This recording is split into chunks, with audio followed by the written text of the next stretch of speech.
viewers of the Pioneer, how are you doing? I hope you're healthy and well. As the Pioneer team, we continue to bring you the developments regarding Russia-Ukraine war. In a moment, we will convey the latest developments on the front line with a map. According to the latest reports, the Kherson front line is very active. Russian troops who have been trying to break the unbreakable Ukrainian defense in this region for a long time have still not succeeded in this regard. In the direction of Krynki, the successful defense operations of the Ukrainian Marines continue at full speed. At other points, we observed that the Russian army is carrying out attacks with certain failures. So, what is the latest situation on the front line? Let's examine the developments together. As the Pioneer team, we continue to convey to you the developments regarding Russia-Ukraine war. Don't forget to subscribe to our channel and turn on notifications so as not to miss our daily map reports and reports on the agenda. You can also support me and my team by using the super thanks button below the video. Let's start if you are ready, the Pioneer reports. As mentioned, the Kherson front line is active. Therefore, let us first consider the latest developments here. According to the latest reports, Russian artillery units in this area are very active. As you know, the strong positions of the Ukrainian Marines here is still intact. The Russian army is also constantly rotating Russian artillery units and attacking the Ukrainian defense line from different points. The Ukrainian armed forces have two different bases on the east and the west bank of the Dnieper River. The base on the west bank ensures the survival of the bridgeheads and bases on the east bank. After nearly 2 months of attacks, the Russian troops were able to target the support bases on the west bank. However, the firepower of the Russian artillery is still not sufficient to destroy the Ukrainian army's support point or forward line.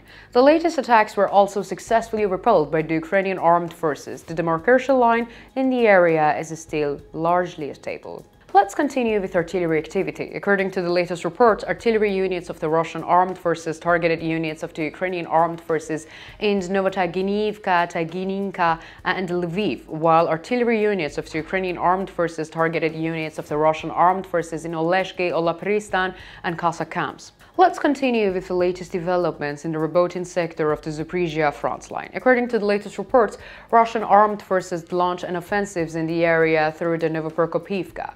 We have been seeing furious Russian attacks here for a long time, but the Russian forces have not been able to achieve any success here so far. It seems that the latest attacks have also failed. Ukrainian armed forces continue to hold their positions. On the other hand, the Novofedoryovka direction is one of the areas of the activity in the region. Here, the Ukrainian army made tactical retreats at some points. Russian troops also made new gains in this region. When we look at the latest situation, we see that these positions captured by the Russian army have been liberated again. Despite all its efforts, the Russian army cannot hold on to this region. It cannot protect the captured positions and cannot capture new positions. According to some sources, Russian forces have started to form a defense line along this area. Most of the areas captured after the summer offensives by the Ukrainian army are still in the hands of the Ukrainian army. The Russian army has slowed down the pace of its offensives as it has not been able to get results from the attacks it launched. The forested belt is critical here.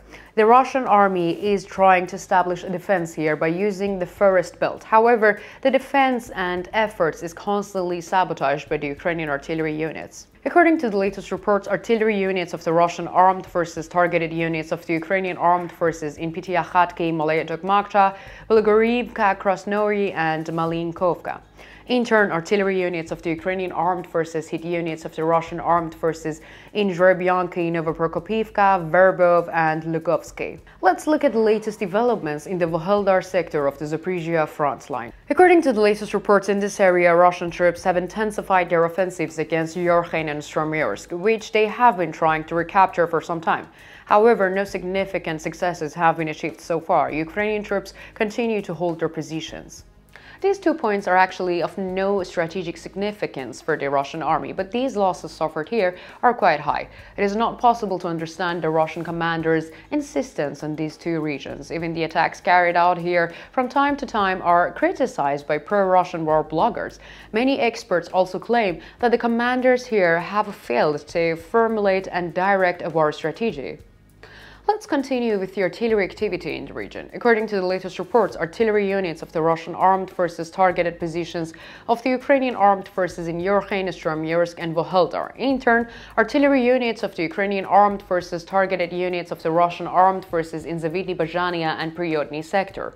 Now we continue with the latest situation on the Donetsk front line. According to the latest reports, the Russian armed forces supported by long-range weapons on the Donetsk front line attacked Novomikhailivka and continued similar actions in Pobeda. However, they have made no new gains in these areas. The Ukrainian defenses in these areas are still too strong for the Russian army to break through. The efforts of the Russian artillery are also fruitless. The same case is in the Gorogorivka. However, there is some progress here, albeit limited. But this is also due to the strategy of the Ukrainian army. As we have said many times before, the Ukrainian army keeps changing the shapes of its defense lines. Therefore, retreats are taking place as a trap and in order to capture strong attacks positions. The progress here has no strategic value for the Russian army.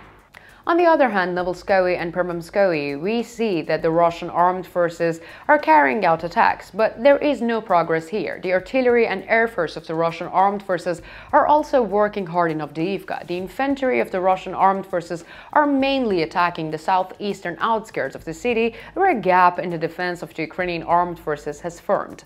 There is a defense gap here. However, despite this, the Russian armed forces have not made any progress in this area. The Russian troops are also carrying out attacks on Novobakhmutovka, which is under the control of the Ukrainian armed forces.